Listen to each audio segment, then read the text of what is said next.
सुनो भाई साहब, इधर आओ। हाँ भैया, कहाँ है? अरे इधर तो आइए, 1 मिनट। बताओ। ये सारी बकरियां आपकी हैं? नहीं, हमारा सगरो नहीं, हमार दो थी है बस खाली। कौन कौन?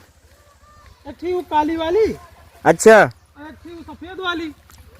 अच्छा, हाँ। ये सब क्या खाती हैं? कौन सी, काली वाली की सफेद वाली? नहीं, सफेद वाली बता दो। सफेद वाली घास खाती है, और काली वाली? वो भी घास खाती है। कहाँ बांध देते हो इसको? कौन सी, काली वाली की सफेद वाली? सफेद वाली बता दो। सफेद वाली घर पे बांधते हैं, और काली वाली? उसको भी घर पे बांधते हैं। कहाँ नहलाते हो? कौन सी, काली वाली की सफेद वाली? नहीं, काली वाली बता दो। काली वाली अपने घर पे नहलाते हैं, और सफेद वाली? सफेद वाली के अपने घर पे नहलाते हैं। जब भोसड़ी के दोनों को काम एक ही है, अभी मारेंगे साला। ए भैया, वो ये सफेद वाली है ना, हाँ, वो बहुत मीठा दूध देती है। और जो काली वाली है वो भी मीठा दूध देती है। भोसड़ी के